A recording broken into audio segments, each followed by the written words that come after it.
দর্শক, প্রধানমন্ত্রীর সফরের আরও খবর জানাতে কিশোরগঞ্জের শোলাকিয়া মাঠ থেকে সরাসরি যুক্ত হচ্ছেন সহকর্মী আব্দুল আহাদ।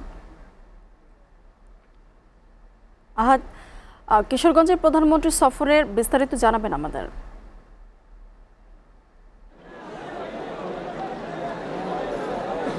কিছুক্ষণ আগে আপনারা দেখতে পেয়েছেন যে আমাদের সহকর্মী নুরুদ্দিন খানের প্রতিবেদনে যে পাকুন্দিয়া যে ব্রহ্মপুত্র নদীটি ছিল, সেখানে এসে সকালেই প্রধানমন্ত্রী তারেক রহমান মাছের পোনা অবমুক্ত করেন।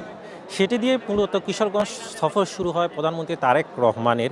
এরপরই তিনি বক্তব্য রেখেছেন। আমরা দেখতে পেয়েছি তিনি বক্তব্যের যে বিদ্যুৎ সমস্যা, সেই সমস্যাটি যাতে আগামী 10 বছরে এই ধরনের সমস্যা না হয়, সে ধরনের একটি পরিকল্পনার কথা তিনি আগামী সংসদে তুলে ধরবেন, এমনটি তিনি জানিয়েছেন সেখানে উপস্থিত যারা ছিলেন তাদেরকে, গণমাধ্যমকে।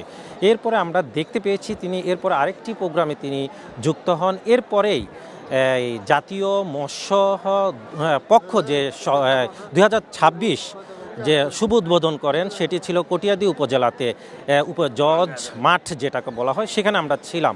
সেখানে 13 ক্যাটাগরিতে 14 জন ব্যক্তি প্রতিষ্ঠানকে সেখানে পদক দেওয়া হয়, বিশেষ করে দেশি মাছের উৎপাদন বৃদ্ধি এবং মাছের বিদেশে রপ্তানি, এছাড়াও পোনা উৎপাদন বৃদ্ধিতে যেসব প্রতিষ্ঠান ব্যক্তিরা অবদান রেখেছে, বলতে গেলে মৎস্য সম্পদ বৃদ্ধিতে বাংলাদেশের যে মৎস্য সম্পদ রয়েছে, যেসব ব্যক্তি প্রতিষ্ঠানরা অবদান রেখেছেন তাদেরকেই সেখানে পদক দেওয়া হয়। এরপরে আমরা দেখতে পেয়েছি প্রধানমন্ত্রী তারেক রহমান দিনের দ্বিতীয়বারের মতো বক্তব্য দেন। সেখানে তিনি তুলে ধরার চেষ্টা করেছেন যে আগামীতে বাংলাদেশে মৎস্য সম্পদ উৎপাদন বৃদ্ধির মাধ্যমে বিদেশে কিভাবে রপ্তানি করা যায় এবং আমিষের চাহিদা পূরণের বিভিন্ন পদক্ষেপের কথা তুলে ধরেছেন সরকারের পক্ষ থেকে। এরই উৎসাহ দিতেই মূলত সেই পদক বিতরণ করেন।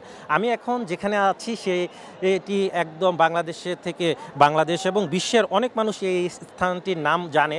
এর নামটি জানার কারণ হলো শোলাকিয়া যে মাঠটি রয়েছে, বাংলাদেশ এবং এশিয়ার মধ্যে সবচেয়ে বড় মাঠ, যেখানে ঈদের জামাত অনুষ্ঠিত হয়, সেই মাঠটিতে আমি অবস্থান করছি। প্রধানমন্ত্রী তারেক রহমান মনে হচ্ছে যে তিনি পৌঁছে গিয়েছেন। এখানে প্রধানমন্ত্রী পৌঁছে গিয়েছেন।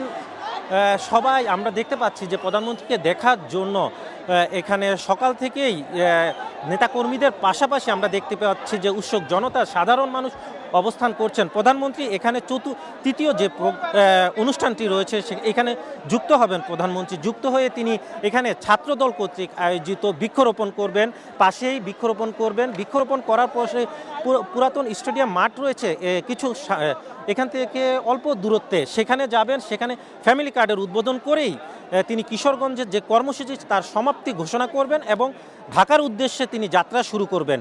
এখানে প্রধানমন্ত্রী তারেক রহমানকে দেখার জন্য আপনারা দেখতে পাচ্ছেন যে নেতাকর্মী থেকে শুরু করে সাধারণ মানুষ অপেক্ষা করছে। আইন শৃঙ্খলা, আমি যখন আসছিলাম রাস্তা দিয়ে, আমি দেখছি রাস্তার দুপাশে নেতাকর্মী থেকে শুরু করে সাধারণ মানুষ বাসার ছাদে এবং রাস্তার আশেপাশে অবস্থান নিয়েছেন প্রধানমন্ত্রী তারেক রহমানকে এক নজর দেখার জন্য। তিনি প্রধানমন্ত্রী হওয়ার পরে এই প্রথম কিশোরগঞ্জে আসছেন এবং বিভিন্ন উন্নয়ন প্রকল্প উদ্বোধন করছেন এবং তাদেরকে তাদের কিশোরগঞ্জের উন্নয়নের জন্য বিএনপি সরকারের কি পদক্ষেপ রয়েছে এই পদক্ষেপগুলো তুলে ধরছেন তিনি।